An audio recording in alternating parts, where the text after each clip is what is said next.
What's up guys, it's And It's Gone, and today we'll be looking at 5 winners and 5 losers from the 2023 MLB trade deadline. Every year at around this time, the cream gets separated from the crop in what turns into teams buying and selling. Buyers grab MLB-ready talent in the hopes for a playoff push, while sellers stack up on future Major League talent in order to be competitive for the next couple of years. Although this year we did not see the star trades that may have been forecasted, that doesn't mean we didn't have an eventful trade deadline. And despite not having a superstar trade like we have had the past couple of years, it was still an interesting one to say the least.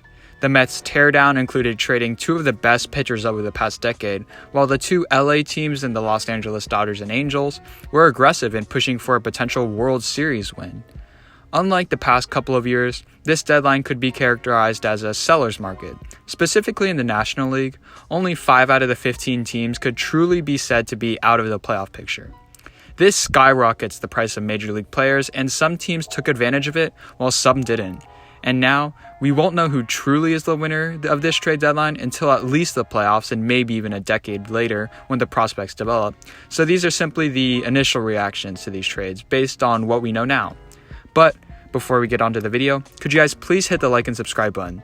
Currently, only 3% of people who watch my videos are subscribed, so if y'all do, not only would it help me grow my channel, but also encourages me to create more videos like this one for you guys. And without further ado, let's get on to the video. Our first winner is the New York Mets, and they were one of the more active teams during this trade deadline. And going into this, the disappointing Mets didn't have a clear path towards competing for a playoff position, so they smartly decided to sell off burgeoning assets and older players for retooling in the future. At the end of the day, they would end up trading Eduardo Escobar, Max Scherzer, Justin Verlander, David Robertson, Mark Canha, Dominic Leone, and Tommy Pham in exchange for top 100 prospects Luis Angel Acuna and Drew Gilbert, as well as Ryan Clifford, Marco Vargas, Ronald Hernandez, Justin Jarvis, Jeremiah Jackson, Jeremy Rodriguez, Coleman Crowe, and Landon Maricox. And if you don't know who most of those prospects are, that's fine. Most of them aren't going to be making a huge impact in the majors anyways. What's important, however, is the payroll reset and the retooling for the Mets farm system for future contention as soon as next year. The baby Mets will be the new core for this team, which will only improve as time passes. And while the Mets are saving a little bit of money through trading Verlander and Scherzer, the real prize will come from this offseason, where I expect the Mets to be very aggressive in the trade market, with a great farm system now and young players to boot. And while the prospect package is a lackluster compared to the overall plan for the Mets next year, Mets fans should become familiar with Acuna and Gilbert, as they have the highest chance for success.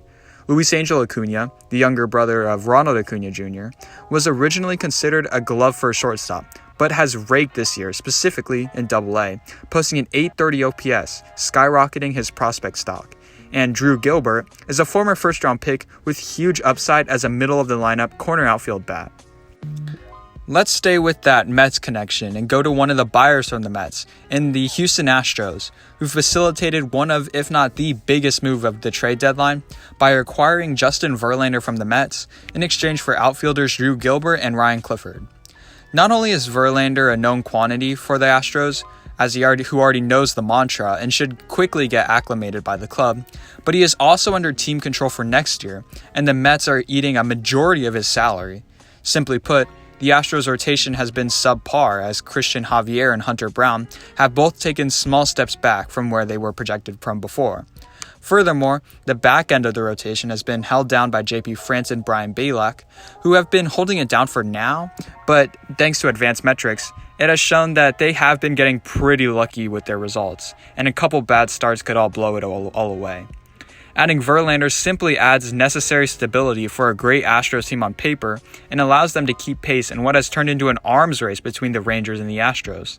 And while losing a top prospect in Gilbert hurts, with one of the worst farm systems in the game, it was surprising at all for the Astros to land a player of Verlander's caliber in a weak starting pitching market where all starters have their price artificially raised up. In order to compete with the best, you gotta be the best, and the Rangers improved upon a good team through the adding of a ton of great players over the course of the past month. For starters, they grabbed Aroldis Chapman in exchange for Cole Roggins and Ronnie Cabrera, in a move that vastly helped their bullpen depth and upside. However, starting pitching depth is what they need badly, as in a cruel twist of fate, what was once their strong suit has turned into a position of desperate need. Jacob deGrom is now out for the season, and Nathan Eovaldi recently hit the injured list. In order to make sure that they aren't going to lose ground to the Astros, they grabbed another ace in Max Scherzer from the Mets, who are eating a majority of the money, as well as Jordan Montgomery and Chris Stratton. Scherzer has not been himself with the Mets this year, with an ERA of 4.01, but he has been striking out a ton of batters, meaning the stuff is there, and a change of scenery with an excellent head coach in Bruce Bochy could return him to past excellence. Furthermore, Montgomery looks like a bona fide middle-of-the-rotation pitcher with a high ground ball rate and a low fly ball rate, and the ability to simply get outs. Overall, the Rangers added invaluable pitching experience to a team desperately needing some, especially with these past injuries, and, more importantly, playoff experience for when the Rangers inevitably get there. As I look more into what the Miami Marlins did, I've become more and more impressed. I like the Jake Burger trade because the Marlins are desperate for some hitting, and they get a guy with a 115 OPS plus from a position of strength by trading pitching prospect Jade Elder.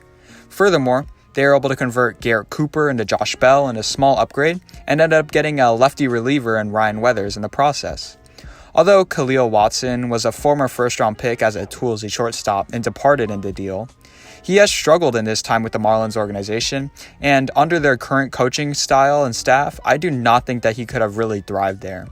However, this could be one of those changes in scenery trades for Watson that truly unlocks his former top pick potential.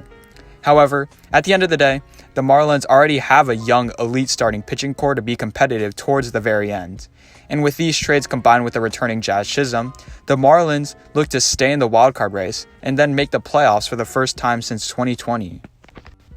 Like the Marlins, the Diamondbacks also made notable upgrades to this team that will help them in the long run while not giving up any great players or prospects.